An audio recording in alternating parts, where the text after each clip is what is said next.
God! Brother, help me!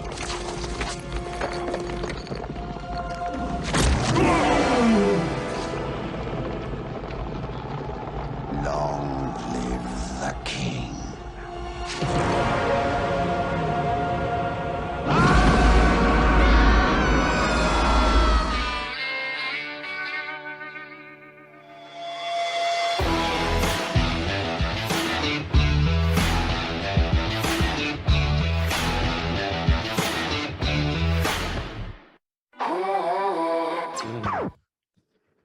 Alrighty. Good morning, good afternoon, good evening, all depending on where you are watching, when you are watching and listening to the show. My name is Dash. How's everybody doing today? Woot, woot. That is generally not a reaction to how are you doing. It's usually like a good, I'm great, life sucks. Not a, well, maybe it is a woot woot. Yeah, I'm a sound effects kind of a person. Yep, I'm a woot woot as opposed to a wah wah. I'm rife with opportunity. I don't know what you guys are talking about. Like I said, my name is Dash. To my upper left, I'm gonna get this right one time. My upper left is the first lady of the SNH crew, Miss Stephanie. How are you doing? I'm doing well, Dash. How are you doing today? Hope you guys are having a lovely whatever day this is. This is Friday. Oh, it is Friday. Yeah, it's Friday. I won't sing that song for sure. I'll sing it. It's Friday. And to my upper right is the first gentleman of the SNH crew, Mr. Jared. How are you doing? I'm doing great. We've got an Easter egg for everybody. If they can figure out what that Easter egg is, I might do something special. Ooh, we should do an Easter egg show. How about for Easter, perhaps?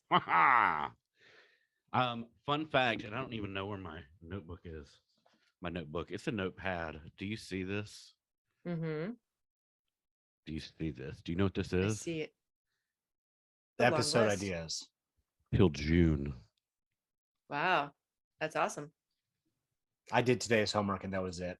That's as far as I got. I was bored watching 24. Like it was a slow episode that I was watching. So before we get started, make sure to like the video, subscribe to our channel, and make sure to click on that notification bell to stay up to date with all of our happenings when the videos are coming out, whether it be the episodes, our live show, which starts this Sunday, reaction videos, whatever we want to do, you get notified on when it comes out. You'll be the first to know.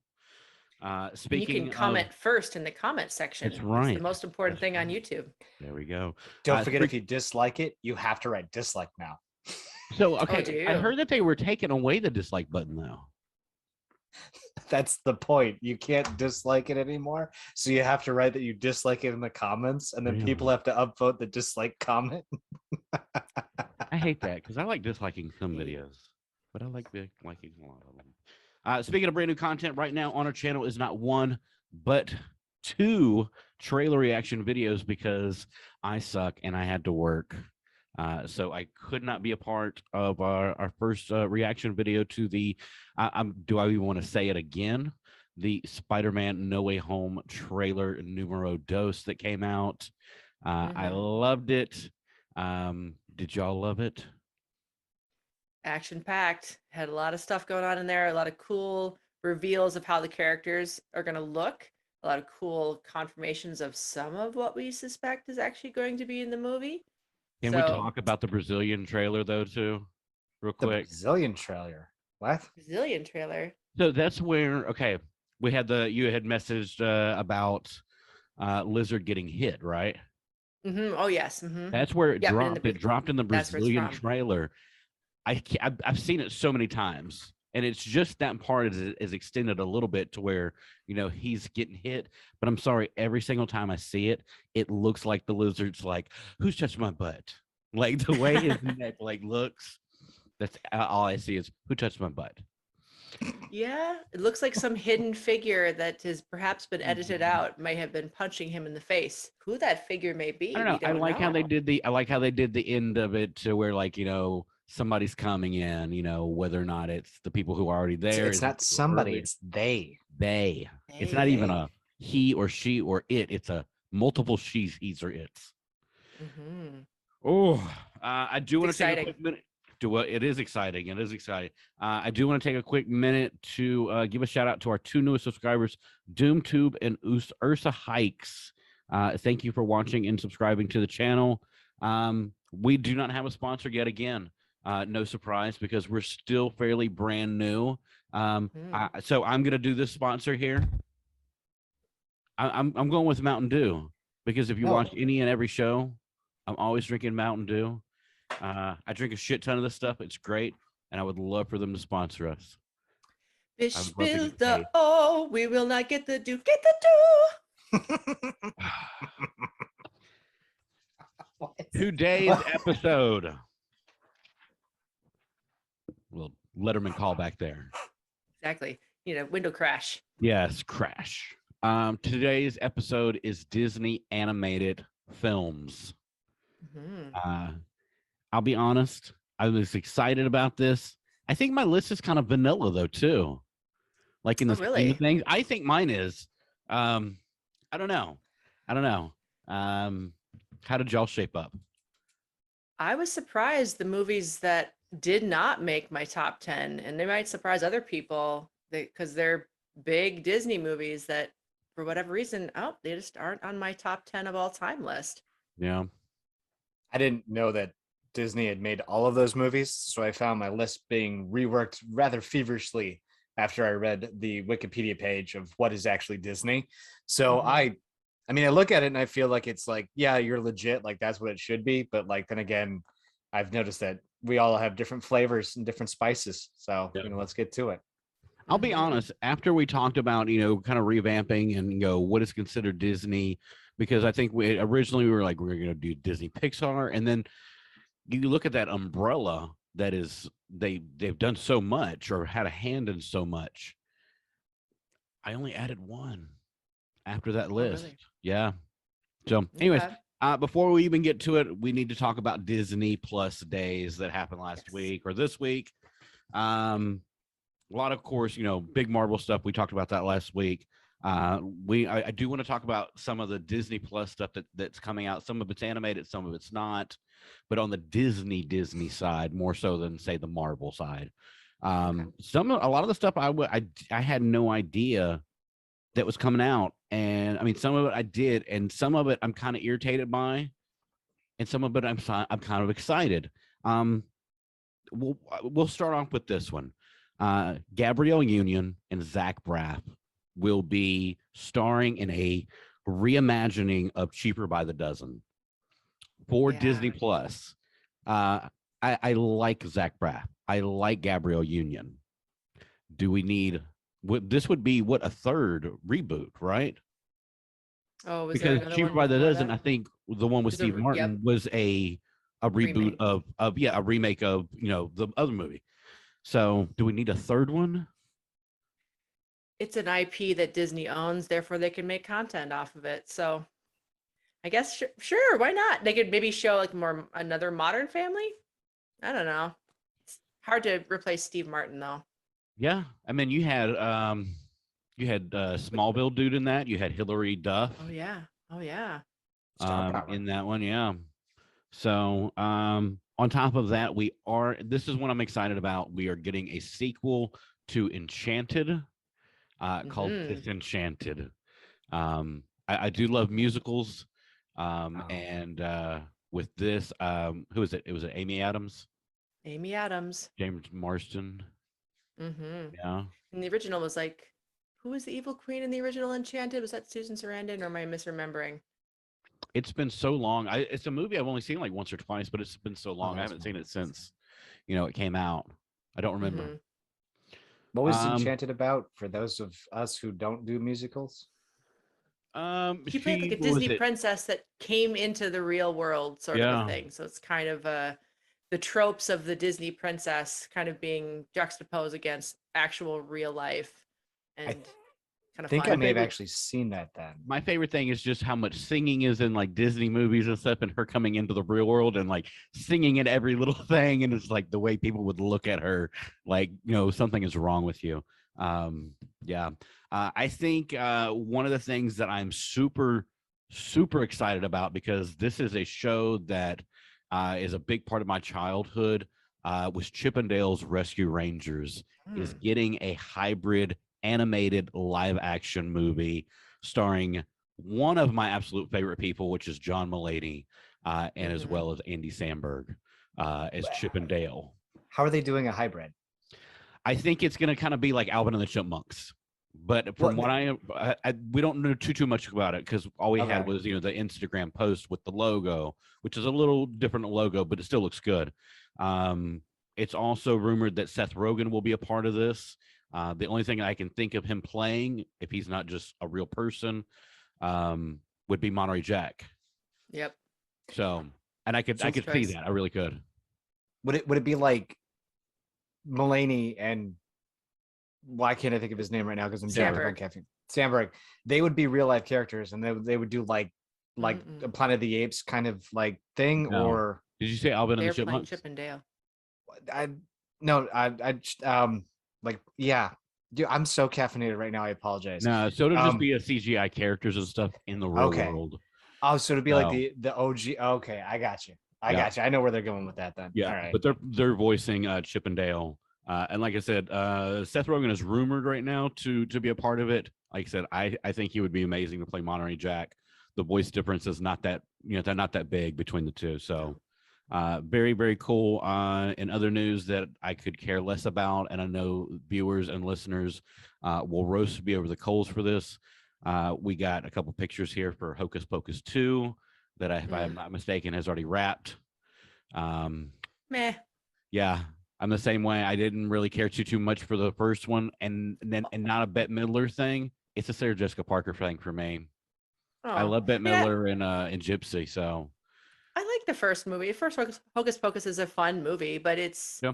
I mean, I'm not like super excited to see a sequel to it. It was a fine movie that I don't necessarily thought needed a sequel, but hey, maybe I'll watch it. And hey, Kathy Najimy needs some work, so good for her. Yep. And one of my first female crushes. One of my first Kathy actress. No, I think Sarah Jessica Parker. The blonde one. Sarah Jessica Parker. Jessica Parker, yeah. Yeah, I didn't know that was SJP. So yeah, SJP. It's very different, I think, than what she does. Very different. Like Sex and the City or whatever. New show coming to Disney Plus next year. First animated show for Tiana from Princess and the Frog. She is getting her own show. That's dope. Of life outside of after New Orleans and everything. Very excited about that.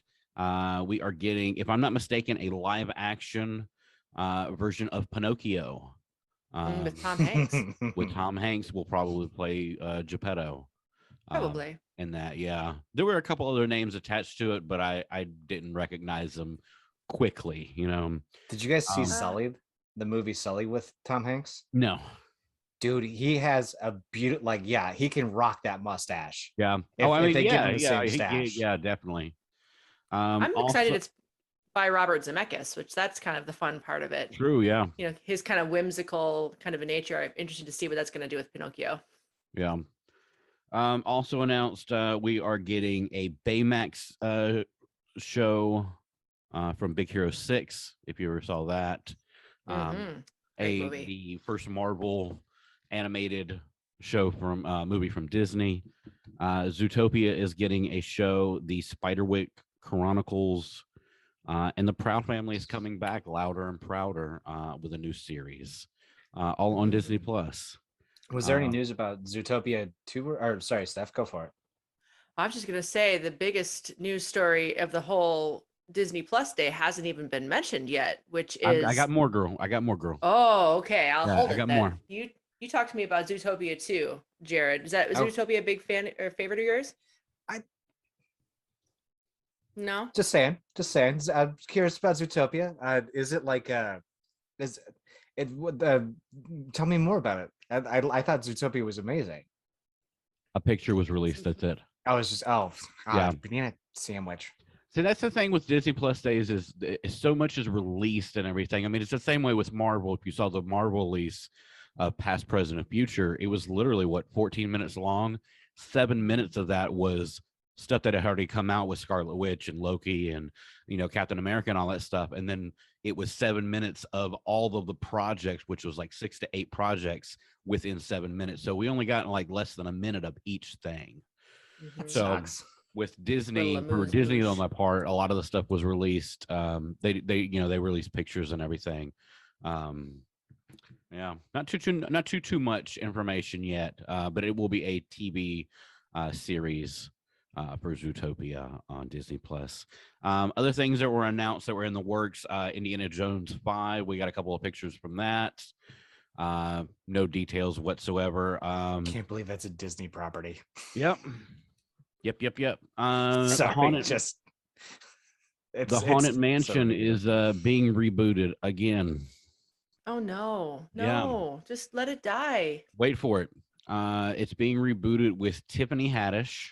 Oh, okay. I do love Owen Wilson and Danny DeVito. Okay, you got me. Never mind. I'm back in. I'll see that. It's an interesting cast. It's a weird casting of them together, but it for some reason I think it would work. I don't know. Also announced was Aladdin 2 with Will Smith, Cruella 2 with Emma Stone. We are getting a Lion King live action prequel. A prequel? What's the prequel?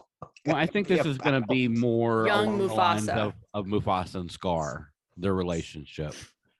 Oh, that'd be interesting. Okay. One of the biggest ones for me was not one, but 2 Pirates of the Caribbean movies. Neither of them was Johnny Depp. Okay. Yeah, hard pass. We are looking at one Depends. which will be a sequel / reboot / reimagining, but there's another one coming out which looks like around the same time. We'll go Ocean's 8, if you will, a spin-off sequel reboot reimagining with Margot Robbie with quote unquote lots of girl power. So there we go. Okay. That's why I Sorry. Ocean's 8. I'm not going to go woke or anti-woke on this, but any movie announcement that it's going to have lots of girl power. I'm like, I love girl power. Don't get me wrong, but make it organic, please. Just have the movie be good and have a good story. There's a right way and a wrong way to do it. The Spice Girls did girl power great. They did. Ghostbusters did not. Make it a good story, and then it ends up being empowered, cool females, whatever. Exactly. Anyways. Yep.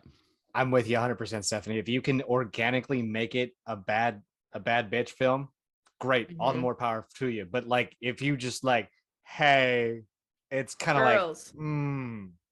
like, you got to give me I always liken the, you guys have seen Fury, right? With all Shia LaBeouf and all those guys about the World War II tank stuff. Oh, the tank movie. Yep. Yeah. Brad Pitt. I like the way they did that, where you didn't organically get introduced because you were supposed to feel like the new guy with the tank crew. And that always kind of made me feel off about Brad Pitt, right? The lead character. Brad Pitt and Shia LaBeouf, like you never really got introduced to him. You never really felt right. And that's what it feels like with some of those movies where you really just dive into it and you're just like, they're awesome, they're great. And they're awesome and great and girls. That's cool, but I need to be able to build up to that. I need to be able to understand the character and be able to feel what they're feeling. So that way, when it comes to that awesome moment, like in Endgame, where the girls are like, we got your back, you know, you're like, I kind of feel it there. That moment's great, but I would have, if that's all those female characters ever get, it's kind of a whatever, but I'd like to see them all do some more. Thank you. We did get our first picture of Little Mermaid with Halle Bailey. Her name. I keep want to call her Halle Berry. Halle Bailey. Lovely girl. It was literally just her in the water. Beautiful singing voice. Let's see what else we got here. I actually saw on Reddit a really cool, like mermaid-esque looking thing. Is it like live action that they're doing it? It is live action. They can make women. Really cool. Oh, I've seen some really good like live action Disney mermaid stuff. That stuff's amazing. So we have Halle Bailey is playing Ariel. Aquafina will be playing Scuttles, which is my favorite character. That's interesting. Jacob Tremblay, Melissa McCarthy will be playing Ursula. Not very happy about that because, in my opinion, it should be only Queen Latifah. playing Oh, Ursula, which would have been interesting. amazing if you've heard her or seen her in Chicago as Mama. Of course, she's very I'm good. sorry, she should have been cast as Ursula. I've never heard Melissa McCarthy sing before, Yeah. so it might be interesting. You never know. She might be pretty good. I don't know. And then Javier Bardem will be playing King Triton. Oh, that's interesting. So yeah, Stephanie, did I hit it or not? You did not hit it. What did I You miss? absolutely did not miss? hit it. You missed the thing that I saw on the list of the Disney Plus announcements, and I yelled my freaking little head off, which is X-Men 97 is going to have a new series. Oh my It's a God, I'm Marvel so thing. That's why excited. that's I why I didn't know, talk but about it. animated, and Rogue is a Yeah. Disney princess, in my opinion. Oh, that's my favorite story from the whole Yeah. thing of Disney I am Plus. excited about I'm 97. sorry. What's up? Yes, it is What's Marvel. X-Men 97? So do you remember the 90s X-Men? Yeah. Like the cartoons, right? Yeah, Like cartoon. cartoons. Okay. I never Yeah. watched them. Fox in the afternoon after school. Yeah, so it's picking back up from that. Oh, I was the Toonami kid. I was Yeah, DBZ, Ghost in the Shell. No, those kinda guys. this was legit. This was like out of the comics. You have Remy LeBeau as Gambit. He had that accent. Same thing with Rogue. Jubilee was a big part of the show. Yeah, it's ultimately the X-Men cartoon show, which was Wolverine and the X-Men. It's on Disney Plus already right now. Follows the Uncanny X-Men. They just don't call them the Uncanny X-Men, which I love the Uncanny series more than anything. But yeah, I did see that, but I didn't think to put it in there because we talked comic books and everything, and this is like legit Disney stuff. But yeah, no, I'm super excited. I know. 97 looks good. My favorite thing is that if you have not watched the X-Men 97 series, it is still to this day the best iteration of the Dark Phoenix saga. It's the best I'd have to version give of it a it. shot. But I am so good. I am looking at the Little Mermaid cast. Yeah. I didn't know who whatever his Javier name. I didn't know who he was, but I really, really liked him in the 18th. No. There's a comic book about a squad or whatever, but he's in it and he's the main lead guy and he's really cool. The Losers. Thank you. Yeah, The Losers. I love that movie. Great movie. Chris Evans in that was just amazing. Prince Eric does not look like a prince to me, and I can see why you'd want Queen Latifah in there. I get the theme there that they're going for. Oh, fuck off, Bizarre. But yeah, like she does not, like the way she looks now in that promo photo, she just does not look foreboding. Like Queen Ursula scared the poop out of me as a child. Like I did not want to mess with her. Yeah, now Google Queen Latifah as Ursula, and like there's some fan made stuff out there, and it's just amazing. My suggestion would be a totally different person, and it's Nura Luimo, the lead singer of Battle Beast, because she already wears cool Ursula-esque makeup, and she could sing the crap out of that song. So that's my suggestion. If they're not going to have Queen Latifah, they should have Nura Luimo. Could you Nobody knows who that she is. rapped? That'd be weird. Instead of the spell, cool. she just like went hardcore, rap. like old school Queen Latifah. Yeah. Sorry. Unity. I'm a little behind the 8 ball on talking about this, but my apologies. So yeah, that was pretty much it with Disney Plus days. Like I said, they give you so much in so little time, and it's not a lot of time to really talk about too much stuff.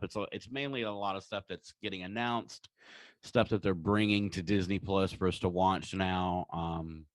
That's pretty much it. Well, now this isn't necessarily Disney, but are we talking about anything that's going to Hulu? There are a couple of cool Hulu announcements that aren't quite Disney, but kind of Disney. Yeah, absolutely. What you got?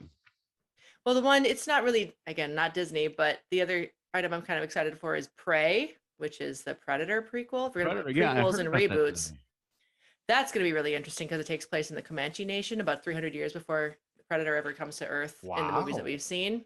So that was the other big announcement. Again, not sorry to break the mold, sorry Dash, but that was the other big announcement from Disney Plus Day that was not Marvel, that I was really excited to hear how that's going to work out because they have no weapons whatsoever. Yeah. The Predators or the Comanches? it takes place 300 years ago that the predator lands in the Comanche Nation, so they have to use like bows and arrows and weapons that are available then. That'd be really cool. Okay, yeah, sorry. Because I was like, what? No, they have like spears, hatchets, like they had all that stuff back then. Weapons. And I know the Predator's like, because you remember when he fights the samurai dude, and the Predator's like, all right, let's do this. Because they always want to fight on par to better themselves. That's going to be dope. It's going to be cool. Wow. So the other non-Disney thing. It's awesome. Awesome. All right. It is time to get into my absolute favorite time of the show. It is our draft. It is our top 10. Yeah. You don't want to do it? No, I totally do, but I don't want a vanilla list, Dash. I want something that's going to excite me. I'll excite this as much as I can. Good. With magic that I don't know how to do. It's draft time. Let's go. Disney magic. Draft.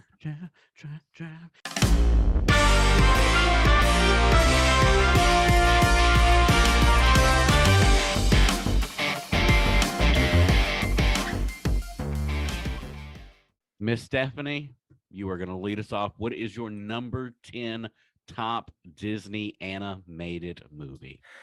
All right. So you're going to notice a theme with my choices of Disney animated that I kind of like more of the old school Disney personally. So we're going to start with number 10, which came out in 1973. And earlier in our video, I was singing one of the theme songs that is by the great Roger Miller. And it is the animated Robin Hood, the animals Robin Hood. I love this movie so much. I've watched it so many times as a kid. I'm not ashamed to admit that I am one of those girls that had a mild crush on Robin Hood, the Fox Robin Hood, because he was very charismatic. He's very funny. He was always tricking people. Maid Marian was lovely. And it's actually, when you go back and watch it, it's kind of a dark movie for an animated movie. And the oodle-lally, golly, what a day. It's a lovely little song, and the whistle song.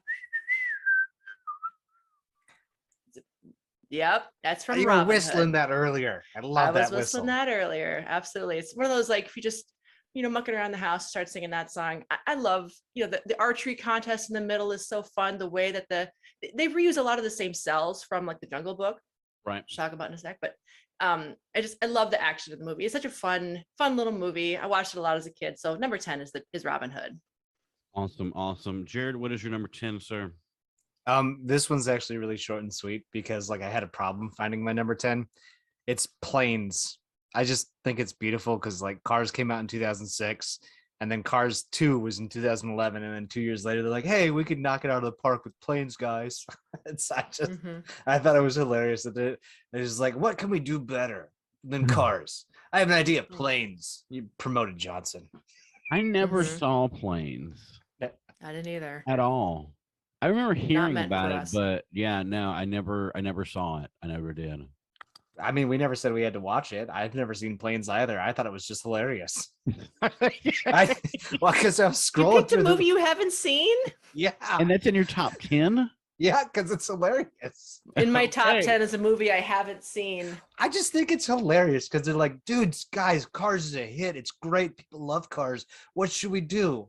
And it's just like the idea of like, hey, let's go with it. Like, it worked on land. Well, what about sea, sir? No, nobody wants boats. Yeah, where's Planes. boats? Yeah, it's my point exactly. Wow. It's just, I've watched clips. Okay, I've seen clips. I'm not that bad. But yeah, that's why it's so great to me. Wow. Okay. Planes. My number 10 should technically be higher on my list because of how high I hold this movie in regards. But the other movies are just so great too. My number 10 is a wonderful story. It is Meet the Robinsons.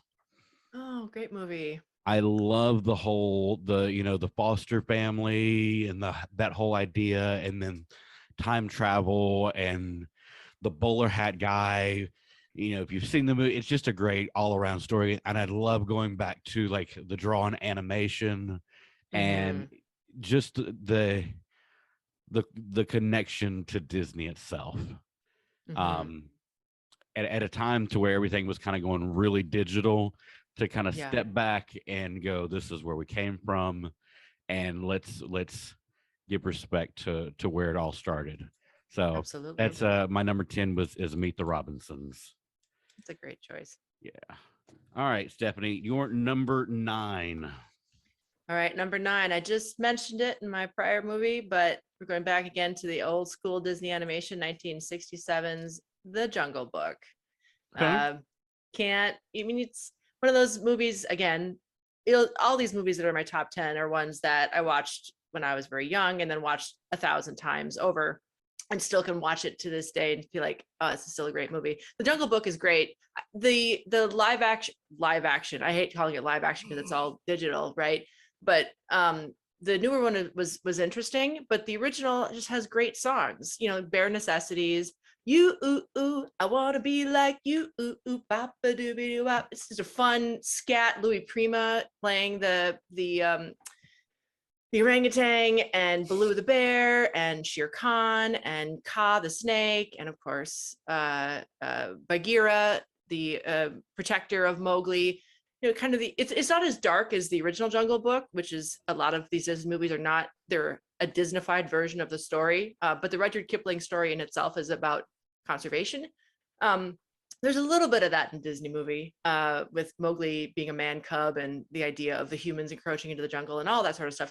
It's there if you look for it, but mostly it's a fun little romp through the jungle, and the action is done really well in the cell animation. So I go with the Jungle Book. I love it.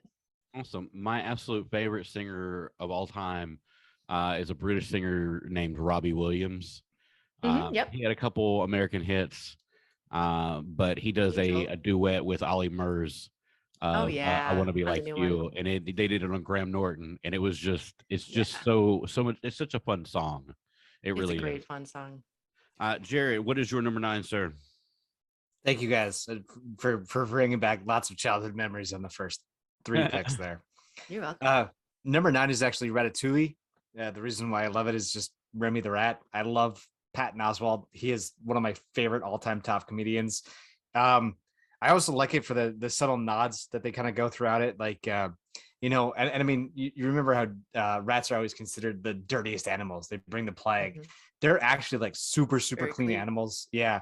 And what better than a rat to kind of beat up people like Gordon Ramsay and just all the top chefs, and how they make the nod that the old woman's home where he learns to cook might be Gustav's mom or what have you. Just like how they tie everything in, and it's Patton Oswalt. I love it.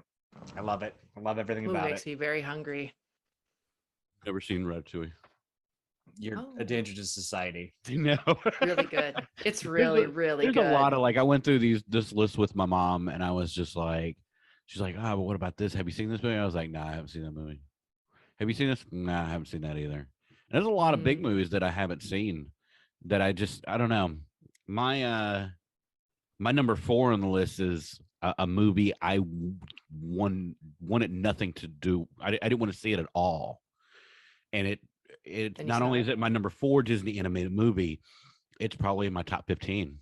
That's There dope. you go. Yeah. Just a movie that kind of changed my life.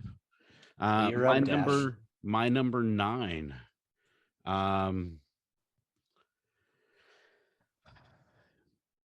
My number 9 movie to me holds the record for movie that has the biggest twist in it and pisses me off so much.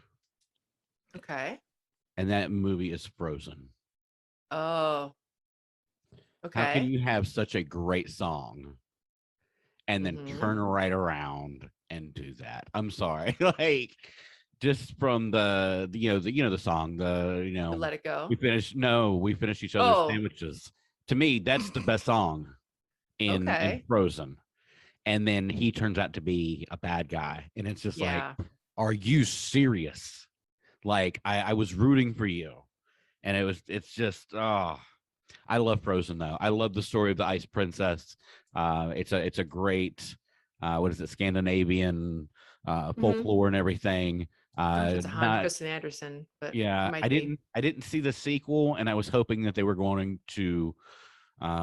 There's a closely knit story other than the Ice Princess, which is the Autumn Queen, I believe, and I thought that's the route that they were going to go.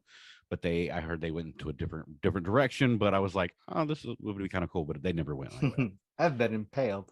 Yeah, yeah. So My my number favorite part 9. about my favorite part about Frozen is the sisters. You know, the camaraderie between the sisters, and that do you want to build a snowman? That whole beginning part. Oh, it makes me cry. It's so sad.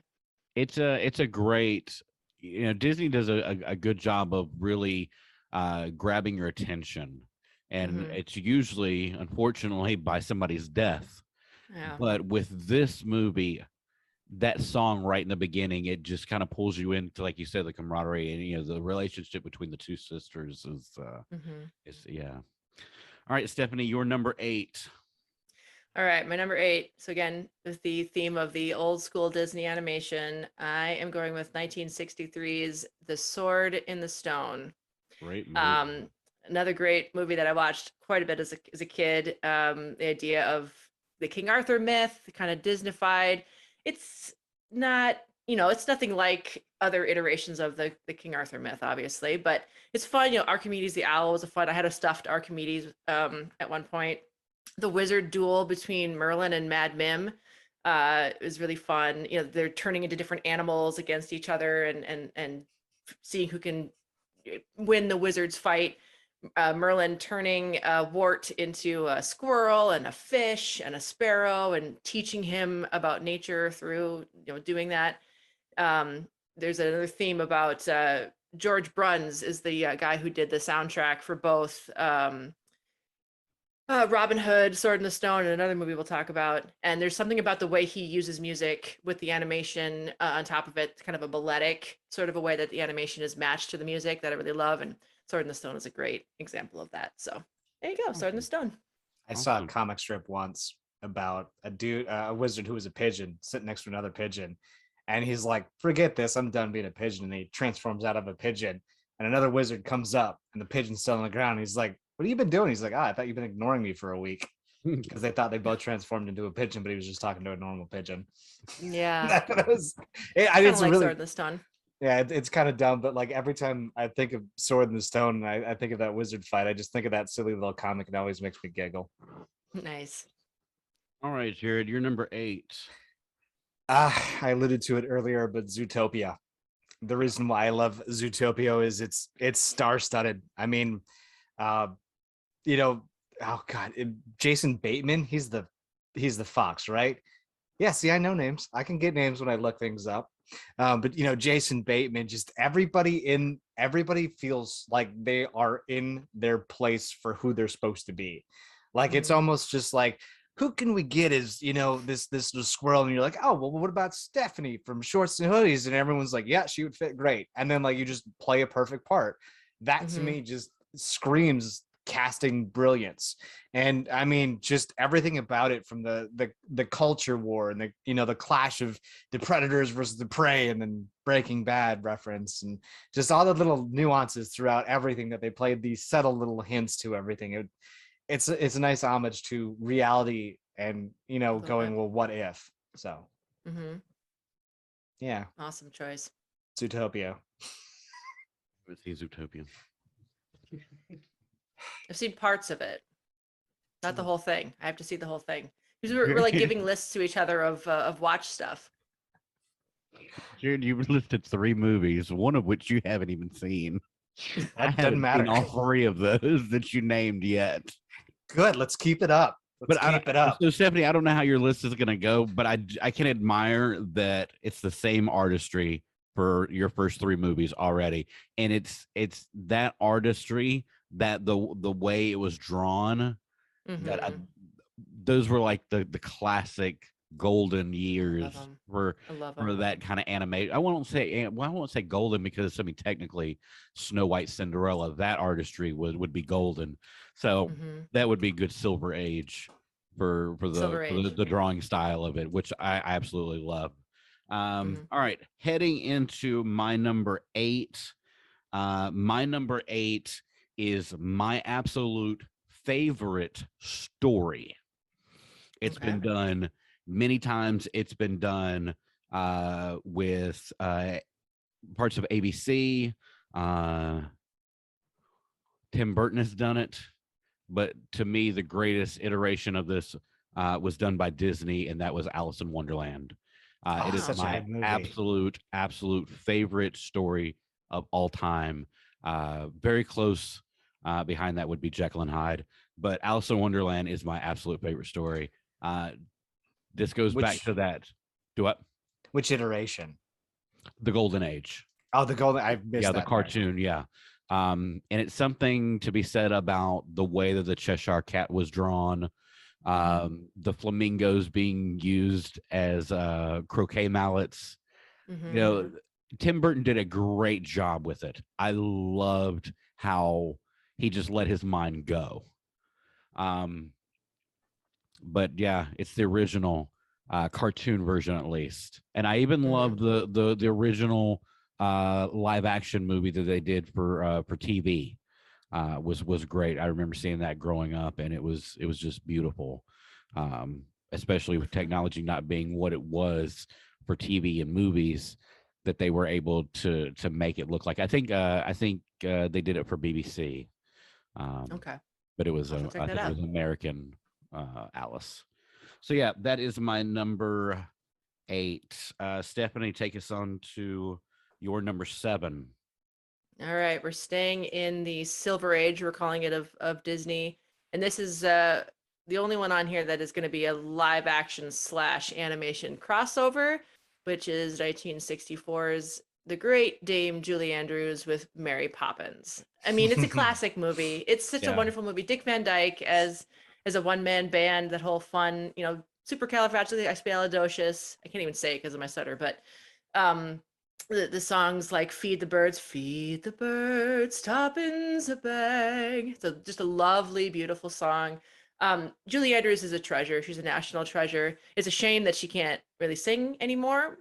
So when I watch Mary Poppins or I watch The Sound of Music, it's just marveling at what a wonderful vocal performance that she gives in the movie. She's such a beautiful singer in the naturalistic but still refined way that she sings. And she's Dame Julie Andrews. She's the best. So I love it. Mary Poppins, that's my pick. It's great so movie. Colorful though too. Yeah. It's just so beautiful. Vibrant. I love it when they go into the watercolor paintings into the sidewalk, and they have the race, and they're in their beautiful, cool little outfits, and it starts to rain and everything starts to melt and they have to jump out of the painting again. I love that part. The movie is so beautifully done. Yep. God, wonderful. All right, Jared, take us on to your number 7 here. Oh, onto something? You sound so thrilled to hear it. I said 7, but you see me picking up my drink, my mouth is getting dry. Take us on to 7. To 7. Stop, 7. Drink water. Jeez. As my drill instructor used to say, hydrate. But Up is my next pick. Have you seen Up? Dash. So Dash has not seen Up. So we are now 4 for 4, ladies and gentlemen. 4 for 4. 4 for 4. This is going to be awesome if we do all 10. Hell yeah. I hope it is all 10. Because this is a great thing, though. This is a great thing. Because I will take what you said, Stephanie. This is not a list of what Dash hasn't seen. This is a list of what Dash is going to see, because I am off work next week. There we go. I'm going to watch them all. Probably not. But yeah. The reason why I picked Up is the first, I forget what it is, but that beginning part of Up is just, it tells, I'm not going to spoil it for you, Dash, but the movie literally could have been, the first 20 minutes could have been like a prequel. It could have been its own individual movie at a time. You want to talk about feels? That's going to have you lying in the feels. Yeah, especially when it comes to feels, yeah. You want to cry like I've ever cried. Yeah. I cried during We Were Soldiers with Mel Gibson. I cried harder watching Up. And that's, it's great. It's so good. And then at the end with the book. Oh my God, the book. Yeah. Squirrel. One thing you will learn about me is you can spoil things for me. except when it comes to like Marvel or like superhero movies, I forget shit. Did you know the Eternals are about the Eternals? I don't know if you knew Speaking that. of things spoiled with the Eternals, let's not talk about that. I got that spoiled already today on the Facebook page. The ending or the post credit? The post credit. Oh, I sought that out. I sought it out because I heard a rumor and I was like, I want to see if it's true. Did you see it's it? true. Did you It's see true. it? I think I remember what you're talking about, but I'm so dumb. I forget things. Like, as you've noticed, I even wrote down Jason Bateman. There it is. I have to physically look at my list to remember who Jason Bateman is. So Nice. it's fun being blissfully ignorant. My number 7, it's just my number 7 stars one of my absolute favorite character actors, and that's probably why this movie is on my list, just because he has one of the greatest voices, and that is John C. Reilly with Wreck-It Ralph. Oh, great choice. A great movie. Penelope, her character, Sarah Silverman. It's a King Candy, and it's just a great movie. It's this close to being on my list. Really? It was this close to being on my list. Yeah. And the sequel is probably not that far behind it. I do love the sequel. The way Jane Lynch, her character, and Felix together was just fun. Just fun. Who was Felix? I feel like I should remember. So I don't remember the guy's name, but if you ever watched 30 Rock, he was the page. Oh, okay. Jack McBrayer. Yeah, Jack McBrayer. Okay. He plays Felix. They were just so they're just polar. Yep. I love them. Great movie. Stephanie, you were number 6, ma'am. All right, my number 6, we're going back again to the classic. This is, I guess, would be Golden Age Disney because it's all the way back to 1940. Yep. And this is a movie that started my love of classical music, and that is Fantasia. I know some people don't like this movie because it's just basically little vignettes set against beautiful classical music. But think about some of what other movie in the Disney oeuvre has this kind of a soundtrack? It's got the Toccata and Fugue by Johann Sebastian Bach. It has the Nutcracker Suite by Tchaikovsky. It's got the Rite of Spring, which the Rite of Spring, now I'm older, that particular segment has become even more of a favorite, even though Rite of Spring is, of course, a gorgeous piece of music. But the way that it's basically showing the gestation of the earth all the way to the dinosaurs dying is that whole cool scene that goes to that song. Of course, the Sorcerer's Apprentice that everyone would bum bum ba ba ba bum ba bum ba ba ba ba bum. It's a wonderful, cool song. But my personal favorite of the whole Fantasia is the Night on Bald Mountain sequence at the very end, because that demon scared the crap out of me as a kid. But as I get older, I'm like, oh man, that's so metal. I wish Disney was still that metal with the way that they animate Night on Bald Mountain. It's really scary. So I went to school for music, so it ended up being a lifelong love of classical music that movie really inspired for me. So I love Fantasia. You've seen it, right, Dash? I have seen Fantasia. Being a dancer, Tchaikovsky is like in my DNA, as I think all dancers who have had to do the Nutcracker. I think I've done the Nutcracker like 8 times in my life. Always Russian. But yeah, I do love Fantasia. That was a fire really because it's actually one of my honorable mentions. Oh, so nice. It's right out there with me And of course, Beethoven's Sixth Symphony being the Pastoral Symphony, that beautiful with all the Pegasus and and Zeus throwing lightning bolts, and man, it's so good. I love it. Awesome. Jared, you're number 6. Onward. Are we 5 for 5, Dash? Yeah, we are. I haven't seen it yet We're 5 either. for 5. Wow. Hey, okay. I at least know Tom Holland's in that, right? Yeah, Tom Holland. Chris Pratt. Yeah. Mm-hmm. Boom. I just found that out the other day. I'm a D&D nerd. I remember I went to Kuwait and one of the staff sergeants that I befriended while I was over there as a lowly E3 airman. I played with him, and it was like my first real introduction to a real dungeon master, and Disney encapsulated that adventure that you have. The adventure that you want to be when you're playing Dungeons and Dragons, when you're slaying the dragon or you're making the Cheeto real big. Like, just they encapsulated it perfectly, and I love how the story just kind of comes full circle, literally and figuratively at the end. And I think it's great that the ending, you kind of make up a bit of the ending on your own. Like, you're left to wonder what actually happened at the specific part, because the story is not yours to be told. It's Tom Holland's story and not so much Chris Pratt's story. You know what I mean? And I like how Chris has his own moment off screen, and you're left to wonder, just like Tom Holland and just like the rest of the audience, what truly happened there. And it's a moment for Chris and Chris Pratt only. So I really like that they incorporated reality, as well as the fantasy that is Dungeons and Dragons. I'll have to watch it. I haven't seen it yet. These are all good ones. Thank you. I'm gonna call you've for the spoiler alert Try that again. For the spoiler alert for another little Easter egg here. Stephanie's already mentioned my number one favorite movie. Oh, okay. Huh? Exciting.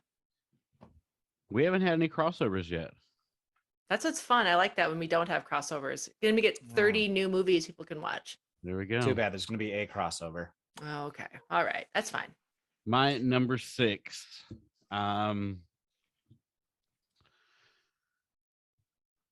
It's just an incredible. It gets harder and harder to say more and more things about these movies, especially the more we move up the list. Mm-hmm.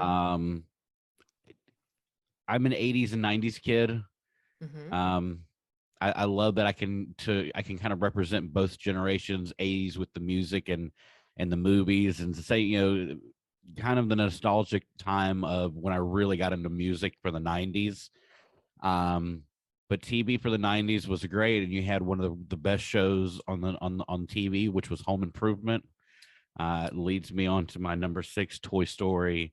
Tom Hanks and Tim Allen. I'm super excited for Lightyear coming out with Chris Evans. But this is where it all started. Just groundbreaking movie. Him going, "You're a toy!" Like, it's such a fun movie, and I mean, it's our childhood right before our eyes between Slinky Dog and Mr. Potato Head, and it's Barbie. Just fun. I mean, all the things that we thought about when we were kids to go, do our toys come to life? And they made this movie that they made that movie. I'm sorry, for adults, and it just feels for me. I'm starting to tear up about it, but that movie means just so much to me. I love Toy Story, not enough to be at number 1, but I got 5 other movies that deserve it a lot more. Toy Story, awesome. Number 1, and that's not taking anything away from the sequels. I think one of the movies that has strong sequels.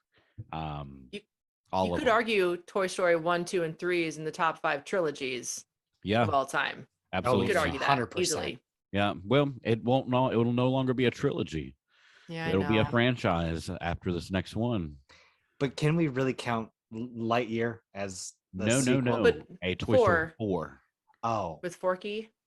Oh, that's right, Forky. Oh my God, it feels like a Pokemon. Yep. Yeah. All right, we're halfway there to number 1. Stephanie, take us on our second hand leg of the race. Alrighty, so we're going a little bit more modern for this one. So this is my first entry of the more modern Disney, but it's from 1995.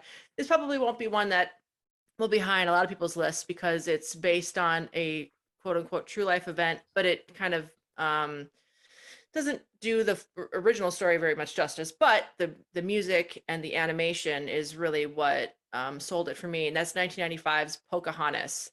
So 95 is kind of, prime Disney movies for me. I watched this in the theaters, I don't know, 2-3 times. There's something about the beautiful animation, the idea of, the pristine North America. Yeah, the story is not the original Pocahontas. You know, Pocahontas was originally like 14. She's not 26 or whatever she is in the movie. And she definitely, I hope, didn't really fall in love with John Smith.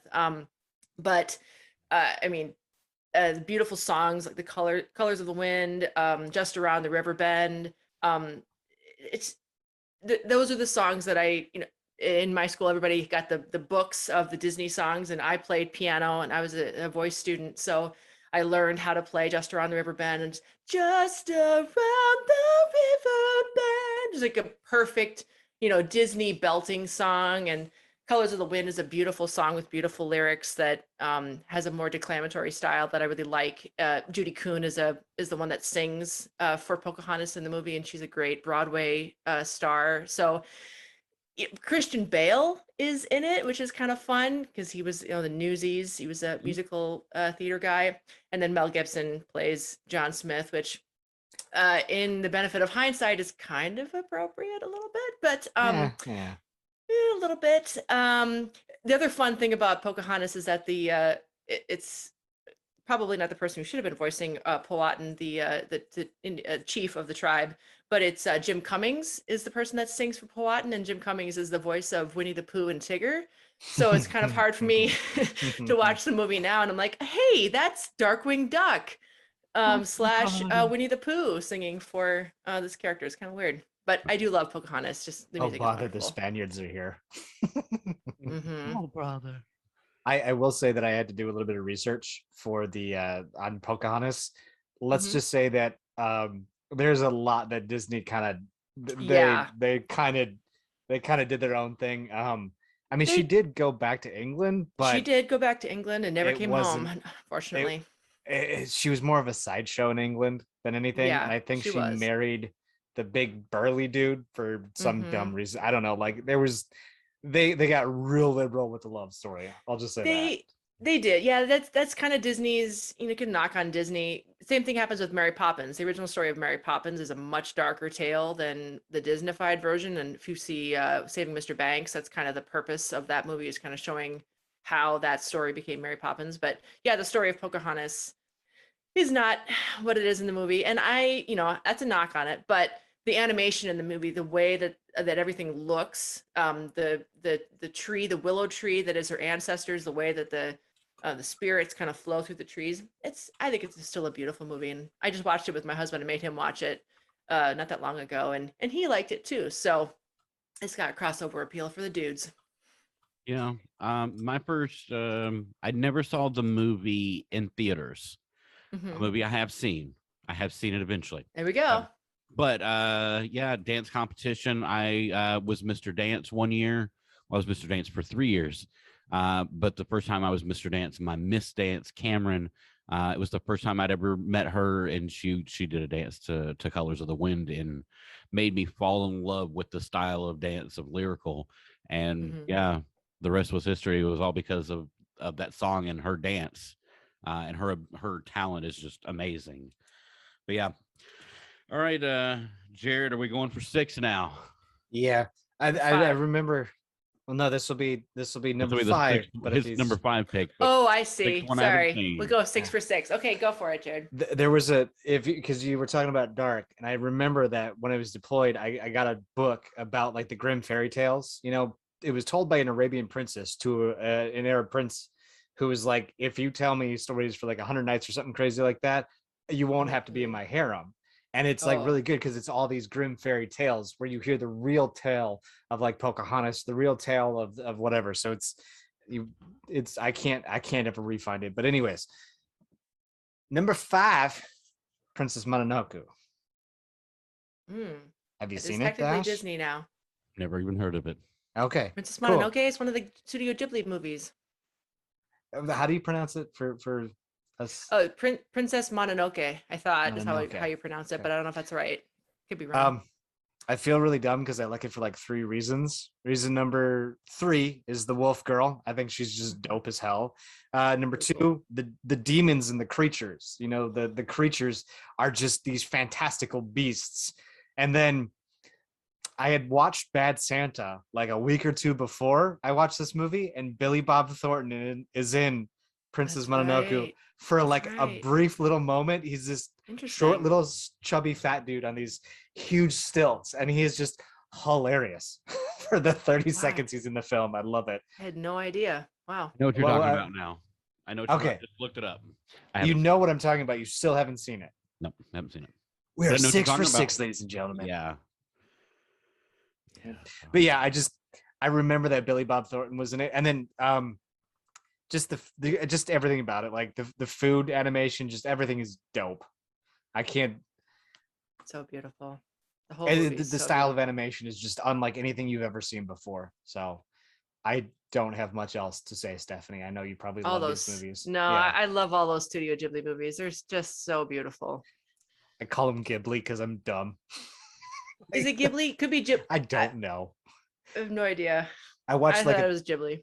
I watched a little ad at YouTube. It's like 101 best things about Princess Mononoke. It's like Studio Ghibli, and I was just like, I can't. Whatever. That cool studio that does the cool animation about the foreign films. There we go. It counts as Disney because Disney distributed it in the U.S. a couple of years after it came out in Japan. So therefore, it's technically considered a Disney distribution. For any of those nerds who are going to like argue that's not a Disney movie, it's Disney distributed. So it kind of nerds. Suck it, nerds. Well, if we're talking about nerds, if we're talking about true nerds here, I have 1, 2, 3, 4. 4 of my top 10 movies are legit straight up Disney. The rest are technically something to do with Disney. So just shows how much the Disney tentacles go out into the entertainment world. I love how in the last 2 minutes we're talking about Disney. We told all the nerds to suck it, and Jared flipped them off. Yeah. All right. Moving to the second part for me. My number 5. Great movie. Sequels up there for me too, just as much as Toy Story is. Finding Nemo. Oh, that almost made the list. Great movie. Yeah, you guys are picking movies that I would have picked if I didn't know you guys are going to pick them. I knew you were going to pick this one for some reason. Finding Nemo. It's the character of Dory. Oh yeah.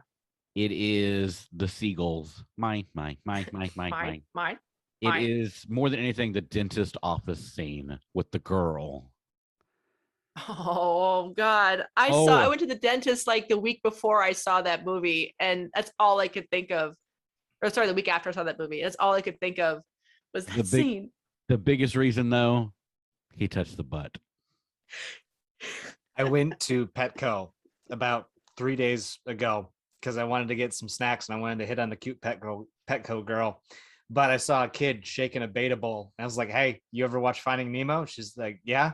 I was like, you don't shake it. And she's like, oh, put it down gently. I was like, there you go. Thank God mom wasn't around though, because mom would have had some choice words for me. But you should have gone up to him like, hey. Yeah. All right, Stephanie, number 4. My number 4, we're going into the, I don't know what we call the late 80s to mid 90s. That would be the Bronze era. Bronze Age. Okay, so this is the Bronze Age one. This movie, I mean, you'd think it'd be a little bit higher for a girl who sings. This movie would be a little bit higher, but this is 1991. This is the great Paige O'Hara, Dame Angela Lansbury. This is Beauty and the Beast. Yes. The live action reimagining the live action Beauty and the Beast really suffers for me for one particular reason, and that is Paige O'Hara's singing as Belle in the first Beauty and the Beast is so wonderful. It's such a, I love the Disney movies that are a bit more musical theater / a little bit operatic, and that one is very much. Think of the first song where Belle comes out. And bonjour. There goes the baker with his tray, like always. It's such a wonderful way of starting that movie. And Gaston, that's a great song. And of course, Beauty and the Beast, the actual song. The Celine Dion version is great, but the actual version with Dame Angela Lansbury singing it, because she's a musical theater legend, and hearing her her lovely naturalistic way that she sings as Mrs. Potts. And a fun little fact, Lumiere in the movie is Jerry Orbach, who's another great Broadway legend, but any Law and Order fans out there, that's Lenny, one of the original detectives from Law and Order, is Lumiere in Beauty and the Beast. And I mean, yeah, there's a little bit of a, I forget the name of the complex where you start to fall in love with your captor, and that's a little bit Stockholm worrisome, syndrome, but Stockholm. There you go, Stockholm syndrome. That's a little bit worrisome, but the way that the music is woven through, it's another Alan Menken score and classic, but I do love Beauty and the Beast. That was well done, though. Yeah, your voice when you sang right there for that 30 seconds, that was amazing. Thank you. Thank you. Very good pick. Very good pick. Jared. 7 for 7. To go for 7. We're gonna go for 7. It's a Pixar film. I've seen almost all Pixar. Well, it might get it this. Brave. Ooh. Did you see Brave? I've seen Brave twice. Ah. There you go. Fuck. All right, whatever. Great movie too. I mean, I like Brave because if I remember the ending correctly, she gets like with the really weird nerdy guy that doesn't really remember where he's at or what he's doing. But she kind of thinks he's cute. So I'm like, yes, guys like me get a chance. But it's like a whole coming of tale film. Cause like, not to get like a little dark here, but like my dad and I totally had a falling out, which I think is funny because in the film, it's her and her mom have a falling out. And so like I can kind of relate to that the whole falling out scene and stuff like that. I just think it's so well done. Like they took something and turned it into a beautifully told story, and they were like, let's change history. And I thought it was just kind of cool. It's a coming of age tale where they're changing history yet again, as Disney does. So yeah. And I just love the red curly hair. It's just the way they animate. Yeah, the animation on it, the way they make it react with the real world. Like it almost feels like they were like, we're gonna be the next step of animation. Deal with it, get on our level. So and that's what I think it was with DreamWorks, yeah. I think that's what it was because I mean, yeah, everybody has hair. Well, except for me and Jared. But like in movies, I mean, hair is one of those things that it looks weird sometimes. When Brave came out, especially how full her hair was, it looked real. Like for that style of animation, it looked so good. It did. And that was one of the things that I liked about it too. The whole Celtic style and the detail and everything. Great pick, great movie. And yeah, sorry, did break that streak there, but I'm sure that's whatever. I'm sure as your 10 through 5 has shown, that I'm sure there's another one in there that I haven't seen. If we go 8 out of 10, I will be thrilled. Okay. We'll see. Yeah. I mean, as of right now, I've seen every one of Stephanie's. Okay. I'm an old soul. I like the old stuff. Okay. Me and Stephanie have a connection. So much of a connection. No, so much of a connection that both of our number 4s are Beauty and the Beast. That's so dope. Wow, that's funny. Beauty and the Beast was that one movie, in fact, that I was dragged to. Had no intention of wanting to see it. I'm a boy. I was moving into that manhood kind of thing. I do not want to see a musical. I don't want to see a movie about a girl, all that stuff. And I cried in that theater. It's a lovely movie. It was so beautiful. If I'm not mistaken, the first movie to really use computer generated effects with the whole granted, the ballroom scene was drawn. That was all hand drawn to begin with, and they overlaid it with computer graphics. I was watching a thing today. The entire ballroom scene was drawn out by hand, and then they CGI'd it over top of it. Yeah. Okay. But yeah, Beauty and the Beast. Have you seen the Todrick Hall version of that song? The Todrick? No, I have not. I usually don't like any of the. Well, some people like it, but some of those more Disney-fied versions of the songs, I always go back to the Broadway theater. He does a hood version of it, but it's very good. It's like I'll check it out. He used to work for Disney, and so he did a lot of Disney style stuff. Like he did one with there was a boy band coming out like in the early 2000 mid 2000s. I can't remember their name, but they all dressed up as like Disney princes, and like they all had detention, and like it was really cool, like the way he did it and stuff. He incorporated a lot of Disney stuff with modern stuff, and it was just really cool. I mean, one of the things he did was the first song, the bonjour, bonjour, but he did one as kind of a hood version of it, and it's hilarious. That sounds cool. That would be a good song. That was a song that like a Lin-Manuel Miranda treatment on that kind of a song would be interesting too. Like there's a lot of things you can do. Yeah. All right. Top 3. All right. Only had one overlap so far. Well, we'll see where this one is on your guys' list. So we're going back to the late 80s, the first of the Disney Renaissance animation movies. And all I have to do to introduce this one is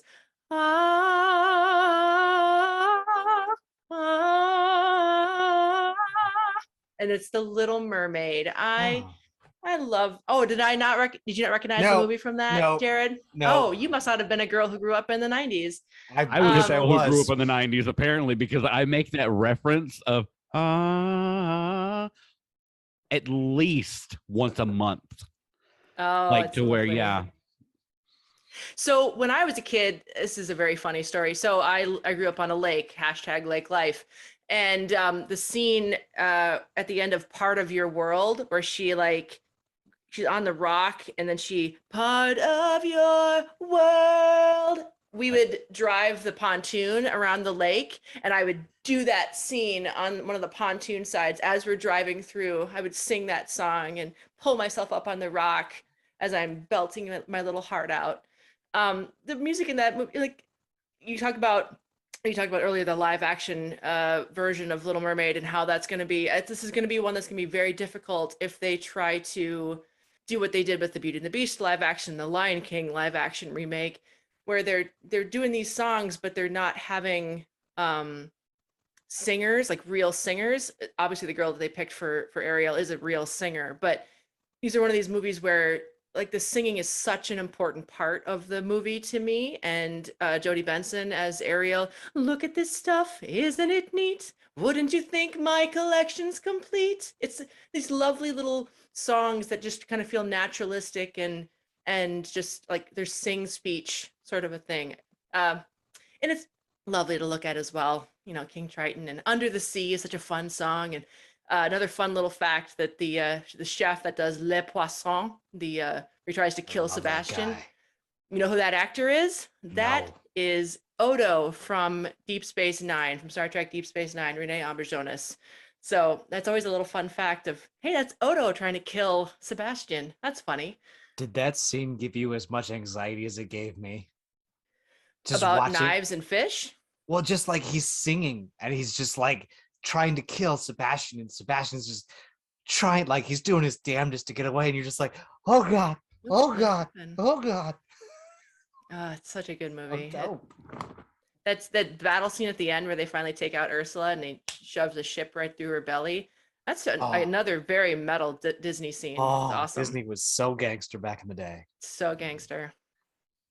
Yep. All right, Jared, number 3. Number 3 is Spirited Away.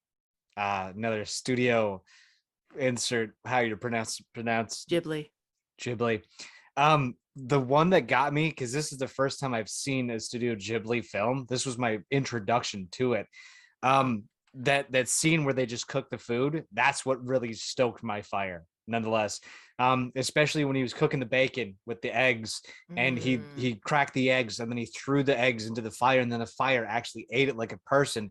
It just, the food looks so amazing in that film, and it was my first introduction to that style of animation. It just made me, I don't really remember much of the story, but I just remember it was fantastic. The animation style was so different and so out there. It just really made me appreciate the different ways that you can animate things, you know? So a lot of that was pretty awesome. How are we doing, Dash? How's the streak going? We're up to 7 now. Alrighty. I knew it. If you haven't seen this next film, Dash, I know for a fact we're going 8 for 10. If you haven't seen my number 2 film, we've gone 8 for 10. All right, we shall see. Yeah, right here, me and you. No, me and you. Mm-hmm. Okay. Number 4, Beauty and the Beast. Number 3, Little Mermaid as well. Shut up. That's That's serious. amazing. Well, I mean, I think it has something. It's something to be said. It's the big 4. During those years, Disney was king. You couldn't touch them for 4 movies in a row. And then it was like right after that, Pixar came into the picture with like Toy Story, yada, yada, yada. And the rest is kind of history. But the big 4 during the 90s was like, it was king.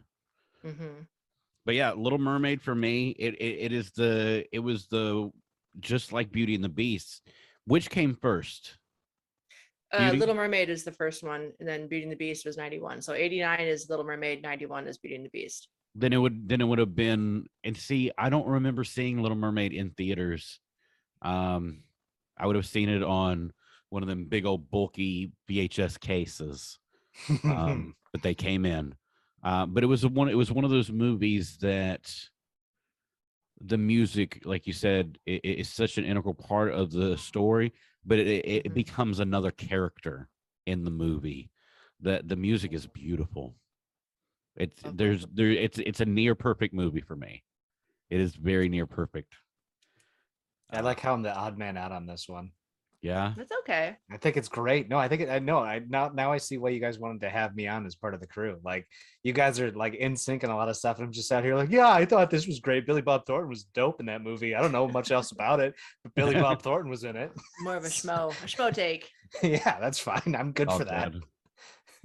All right, Stephanie, you're number 2. All right, my number 2. We are going into the 90s. This is probably where a movie that I don't know if a lot of people would put it this high up on their list, but for me, it definitely is my second favorite Disney movie. It's a bit darker, and when it came out, I think it's a movie that was very much ahead of its time, because when it came out, it really stirred a lot of controversy with the subject matter. But it's The Hunchback of Notre Dame. Sorry, Notre Dame, not Notre Dame. We should call that as a joke.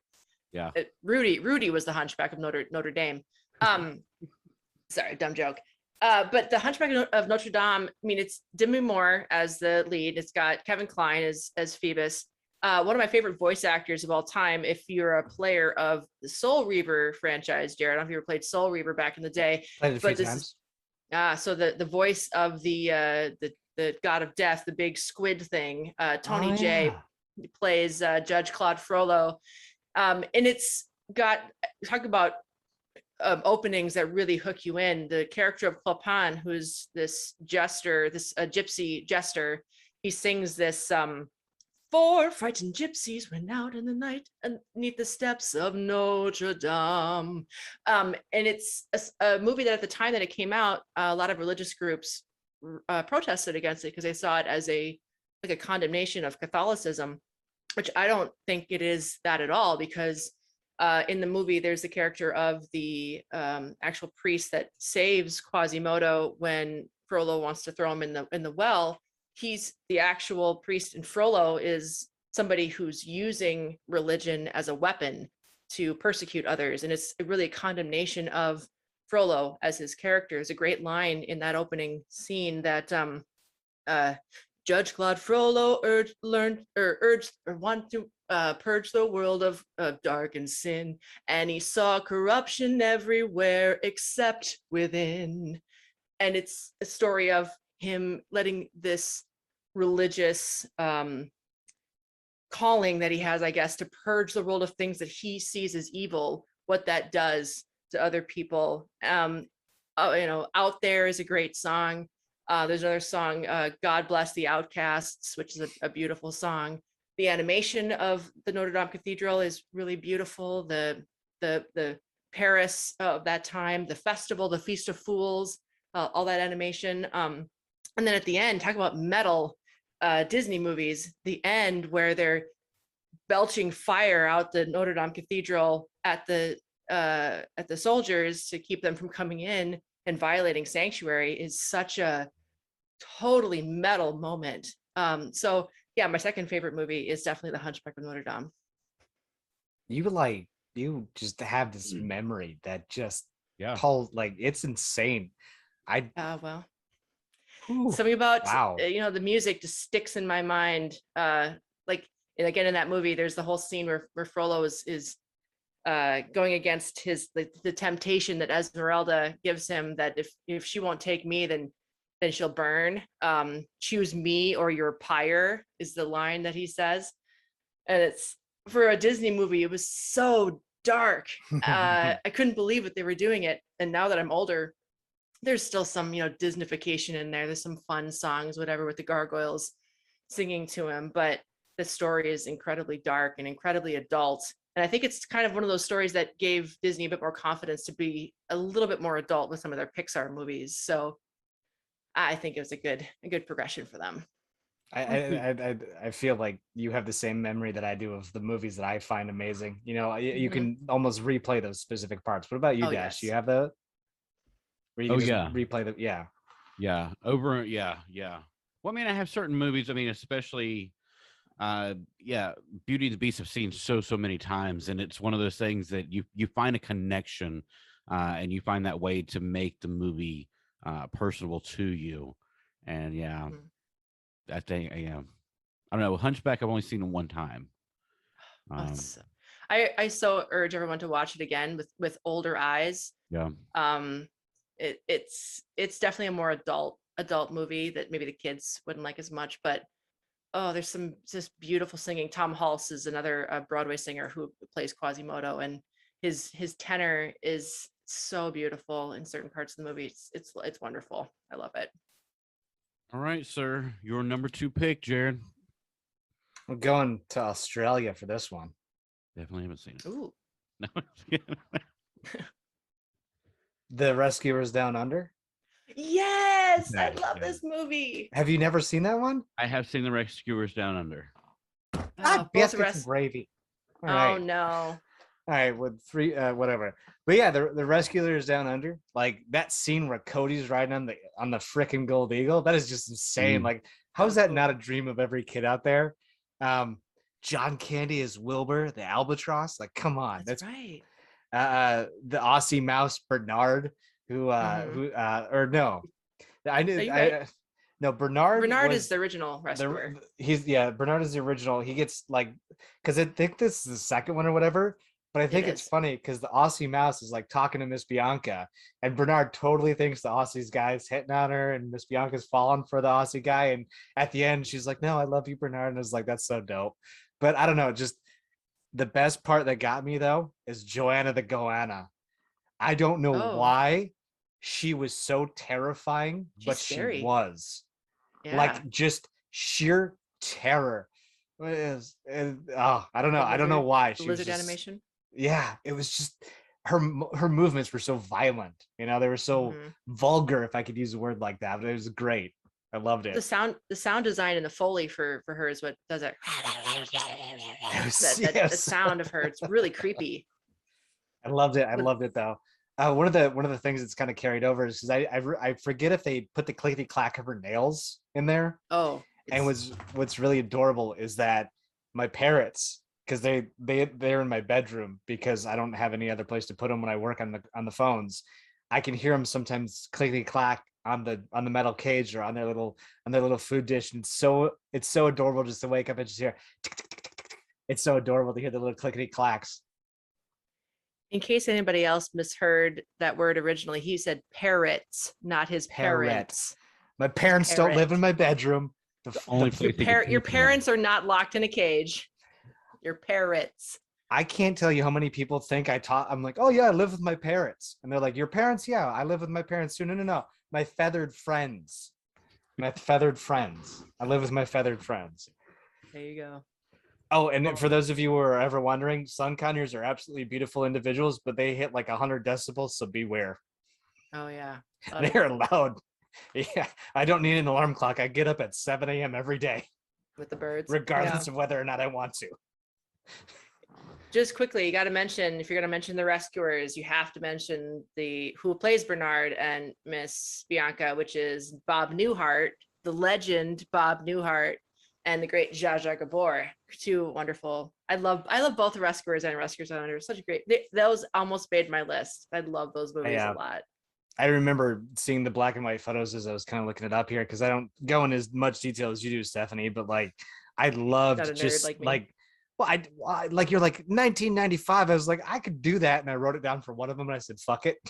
So, but like, I saw their photos, and I was like, they are like literally Bernard and Miss Bianca. Like, she is absolutely beautiful, and Bob Newhart is just this very regal gentleman. And I'm like, yeah, I want to go back in the 40s and 50s. That'd be dope. Gotta love them. All right, moving into my number 2. Now, again, last week we established this is going to be all Disney animated. Then we kind of opened up that umbrella. This is a movie that moved right into my number 2 spot. It was not released by Disney. This movie was released by Touchstone, which is a Disney company. Yep, it counts. But this movie does contain, if I can remember correctly, this was the first crossover that ever happened. Ooh, I know this is a movie that contained both Disney and Warner Brothers characters, and to see them on screen with cartoons and real life, the great late Bob Hoskins, Christopher Lloyd, Who Framed Roger Rabbit is my number 2. Just an incredible movie all around, a movie so far ahead of its time. But like I said, to see Mickey Mouse and Bugs Bunny standing next to each other was such a groundbreaking thing to happen. And I mean, that's the equivalent of Batman and Iron Man next to each other, to, billionaires, which we may get one day, with everything that happens in the Marvel, and movies and stuff. I guarantee it'll happen one day. We'll finally get that crossover that we've gotten in comics. But yeah, Who Framed Roger Rabbit, The Dip, Christopher Lloyd's character is just, adds to his just long resume of he's such a, not only just a great actor, but a great character actor as well. He's one of those that can kind of jump back and forth between the two, but he's a great character actor to me. And Bob Hoskins, he is a great, is just a great movie.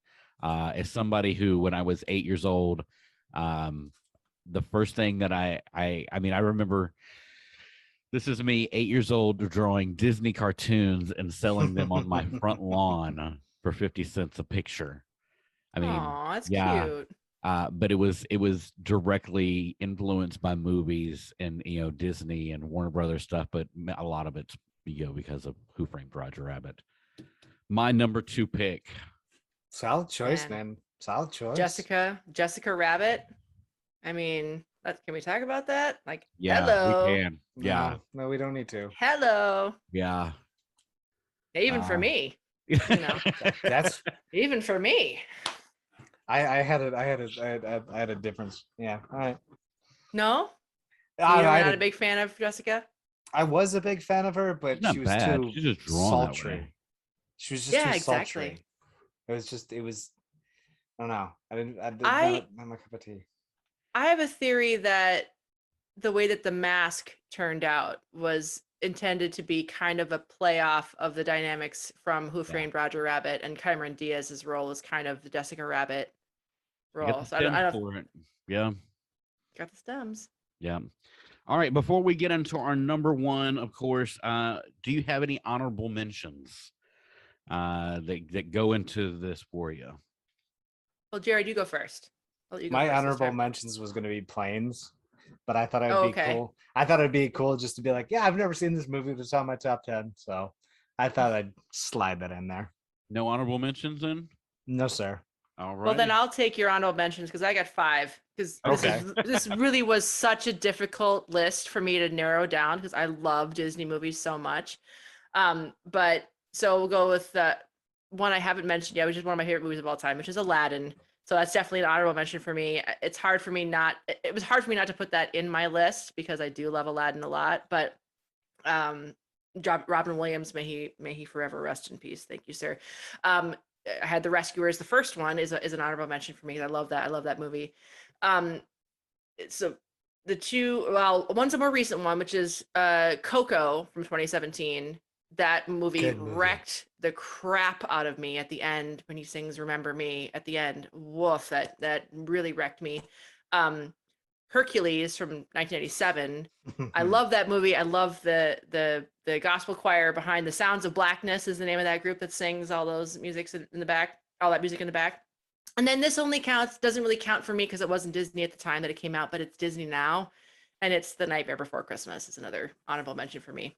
That's the one I always watch on Christmas or Halloween. You can do either one. Yep. Those are my honorable mentions. As Dash is writing it down, I've always found that like the big pictures that like everybody absolutely loves. I mean, they're like good, but like, I mean, if you noticed a lot, I've kind of noticed like a lot of our list hit like, Not I mean, the you big hit ones. you hit a lot of the really, really big ones from way back when, but when they were the absolute juggernauts, we haven't had many that where they were absolute juggernauts, you know, like they took a chance on Toy Story, you know, Yeah. and of course it blew it out of the frickin' water. But like at that time, it was a huge freaking gamble. It was. So It really was. Dash, you got any honorable mentions? I do. I have 3. Okay. Brave was one of my honorable mentions. And it was tough to not. I kept switching back between Meet the Robinsons and Brave, but Meet the Robinsons means just so much to me. Being a fan of art and being a fan of Disney, I had to go with that. Fantasia was also on there, but Ichabod and Mr. Toad would probably be my official. Wow. I My haven't seen that in a official long honorable mention. time. I'm a big fan of Sleepy Hollow, Okay. and just the way it was drawn and everything. It goes back to that Silver Age, the same as Robin Hood and Jungle Book was all drawn by the same artists and stuff. Just a great story, Ichabod and Mr. Toad. I gotta go back and watch that one. Yeah, great movie. All right, Stephanie. All right, we're Uno staying. pick. We're staying. I don't know if this is gold or silver age. I'm not sure. This is from 1959. This is when I tried to make this list. This was the only film that it wasn't difficult to put as number 1 because I personally think this movie is 100% perfect, an absolute masterpiece. Disney agrees because they've made 2 technically reimaginings or sequels to it, and that is Sleeping Beauty. I love the art is gorgeous yet again. The person who played Aurora was an actual opera singer. Her name's Mary Costa. And this was the first time that I had ever heard someone sing like this, which of course kind of spurred me into what I went to college for, which was someday I was going to maybe be an opera singer, but didn't work out. But you have the ballet music of the Tchaikovsky Sleeping Beauty ballet, which is stunningly beautiful music. This is my favorite way, or my favorite iteration of Disney, orchestrating the animation to the music, which of course we see in Fantasia and other of these movies that we talked about. But so I looked up the woman who actually played Maleficent because her voice is so iconic, and it's Eleanor Audley, if I'm saying that correctly. She was a voice actor that did she was on Laverne and Shirley and a lot of other old things. But the sound design for this one, the Foley work that's in Sleeping Beauty, you think about the scene where Prince Philip is galloping along the cobblestones to fight Maleficent as the dragon, and the way that sounds, the sound of his sword going through the thorns that are around the castle, the whimsical nature of the flora, fauna, and Merryweather trying to bake a cake and make a dress for Aurora for her 16th birthday. That's such a fun scene. And every time Maleficent strikes her post down onto the floor, it's that loud crash that you hear that echoes through her castle. It's such a cool sound design for that movie that's always kind of stuck with me, the sounds of Sleeping Beauty. And it was a movie that my niece, when she was very little, it was her favorite movie. So she and I got to watch that together quite a bit. So it's got a lot of great memories for me getting to share that with her. And she was always, hide her face whenever Maleficent turned into the big dragon. There's so much I love about that movie. So that would be it. Sleeping Beauty. It's my number 1 favorite Disney of all time. That's adorable that you got to share that with her. I did. It's so wonderful. That is the best when when a child is like, hey, do you know about Pokemon? It's like, do you just saddle up, buckaroo? Do I? Yeah. That's awesome. That's sharing awesome. that with further generations. Yeah, I loved it. Great choice. Jared, what is your number one? Are we gonna make it 8? No, we're not gonna make Not. it 8. You know, No, I've seen, okay. I told you from the start. Because if you've seen Stephanie's choice of Fantasia was my number one pick. Okay. Fantasia for me Oh, is wonderful. the quintessential Disney movie I've ever seen. It has no words. It is completely orchestrated beautifully. The sounds, the music, everything about it speaks a language that I didn't know existed. And when I watched this, I was young. Like, I don't remember how young, but this was like my first real introduction to Disney as Disney. And it just, I can't say anything else about it. It was my introduction, and it was so well done that it's just amazing. It was a spectacle. I think I sat still for the entire movie, didn't make a single sound, just awestruck. I loved it. Love that number one. That's so sweet. It just tells a story. It tells a story that you can't replicate. I'm so glad that they haven't, that they really haven't updated it or really pushed as much as, anything else. That OG hand-drawn perfection. Mm-hmm. Did you see Fantasia 2000? Did you see that one? I didn't want to spoil the magic. You know what? I'll tell you that it doesn't spoil the magic. Okay. It has hand-drawn stuff. It has different songs. So it's like the Firebird Suite is one of the ones in 2000. It has they redo the Sorcerer's Apprentice again because it's a classic. Yeah. But there's newer songs and really cool. Some is digital, but some is hand-drawn. I think you would like 2000 as well if you liked the original. Yeah, I saw that it was coming out, and I was just like, I can't. I don't want to spoil it. So, but I will most definitely probably on the holidays. I'll give it a watch. Mm-hmm. They're different songs, so it doesn't spoil anything. I admit spoil the magic, but sorry. Yeah. I don't know. I get it. I get it. I really do. And it kind of leads me into my number one, because we've had so many movies, Disney movies, that have been remade into live action. Not saying Fantasia 2000 live action, but I won't see this remake because it is my number one Disney movie and probably in my top 10 of all time movies. If it's not in my top 10, it's really fucking close. It's already been talked about. I can't believe it was an honorable mention for you.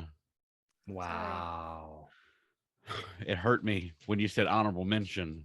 I told you it's a tough list. It's one of the big four, and I know it's it the is. only well, it's not the only one because nobody said The Lion King, and Lion King is a great movie, but my number one movie, Disney animated movie of all time, is Aladdin.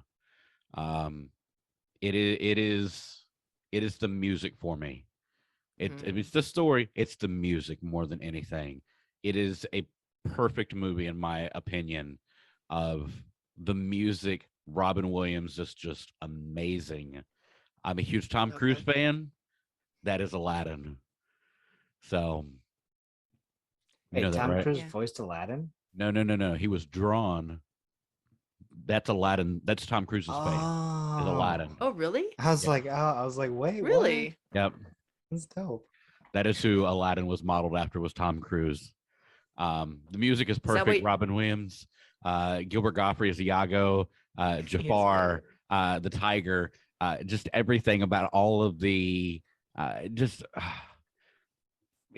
a perfect movie for me. It's one of those things that to talk about it's hard to, because I get choked up, but I can't find the words, because it's one of those things that when you say, oh, it's amazing, but it's not. It's better than amazing to me, because it's perfection to me. The scene where he's escaping from the Cave of Wonders. Yeah. I remember when I saw the first time I saw Aladdin, I was sitting in the very front row for that scene, and it kind of tilts up, the carpet tilts up as the wall comes up, and everybody in the whole theater is like, whoa. It was so cool. I'm sorry it was an honorable mention. I figured one of you guys would probably take it, which I wanted to give love to other movies, but man, that is such a great movie. One jump really ahead of the bread line. To me, the best song in the whole movie. Ahead of the sword. Yeah, I love Part of Your World. I really do. And it was hard to go between The Little Mermaid and Aladdin, both movies with incredible songs. But I thought, Aladdin has it's every song for Aladdin. It's almost every song for Little Mermaid for me. Don't forget a great Dash. line. Oh, go ahead. No, I was gonna say it's got one of my favorite funny lines with Prince Abubu. Boo-boo. Yeah. That's so funny. Your honorable mention was Brave, though, and that's it's number 4 for me. So come on, man. Yeah. Don't. That's true. Yeah. I do love Brave. I really do. But I think it's because I was older when I saw it. I couldn't appreciate it as much. I don't know. You have those like middle school to high school years to where you're so impressionable. Yeah. And even though I was older, I was in high school when Aladdin and Little Mermaid and all this came out. It made such an impression. And I think Aladdin, every single time I see it, it gets better and better. Same way Little Mermaid does. Same way with Beauty and the Beast. Those 4 movies, Beauty and the Beast, Lion King, Aladdin, Little Mermaid, get better every single time. Like every time I watch them, and it's one of those things that I don't want to take anything away from Emma Watson and Beauty and the Beast, or I do. Angelina and Maleficent, or anything like that. That's my childhood, though, and it's perfection. Whether I was going through something difficult at the time, it was an escape. That's why I got into dance. Dance was an escape from home life. That movies do the same thing for us. I think the same way music does. When you hear a great album, it transports you to somewhere else. And that's how I am with movies. I can get lost into a movie that is written great or is drawn so well. And to see Will Smith, not taking anything away from Will Smith, but he ain't Robin Williams. Robin Williams had that craziness about him to where he would just jump off and riff like that. And that's one of the things, like when Aladdin and Genie meet for the first time and they go through the song and everything, and he's like changing characters quick. That's Robin. Like that was him. That's how he thought. And yeah, it wasn't the Genie, that was Robin Williams. And it was just perfection. It's a perfect movie for me. It is a perfect movie. Like I said, it was tough for me not to put it on my list. I'm glad you put it on yours. Awesome. All right, guys. Well, listen, we're almost at the 2-hour mark again. I thought this was going to be a shorter show. Yeah. Nope. That is our show, everybody. Be sure to check us out on our main show each and every Friday on YouTube, of course, on Spotify, all the other shit. Our brand new live radio show begins this Sunday at 4 p.m. Eastern Standard Time on Podbean. That is, head over to podbean.com. Sign up for a free account. That is PODBEAN, pod, like a bean, podbean.com, for a chance to chat live with myself, Stephanie, and Jared. We're going to be over there at 4 p.m. shooting the shit for about an hour and a half. 4 p.m. Eastern Standard Time. Yeah, 4 Eastern Time. PM, not AM. Subscribe and follow us on YouTube, Spotify, and wherever you listen to podcasts. Also, follow us on Instagram, Twitter, and Facebook for all of our schedules, show news, and stay up to date on all things SNH Pod. Anything else we got? Don't forget about the Easter egg. You got she went too high. She went too high. You went too high. You broke up. Oh, did I? I'm sorry. That, I could do the Sleeping Beauty, which is my favorite part. She broke Zoom again. It's great. I broke it. I'm too powerful. Listen up. Next Friday is our Thanksgiving episode, which will be out on Thanksgiving morning at 8 a.m. Give it a listen while you stuff that turkey, candy, those yams, and casserole them green beans. Yeah. Until next week, I have been Dash Michaels. I have been Stephanie. Jared. Oh shit! I screwed it up. We'll get it right one day. I'm Dash. I'm Stephanie. I'm Jared in the flock. Awesome. See you next week. Happy Thanksgiving. Peace out, y'all. Peace.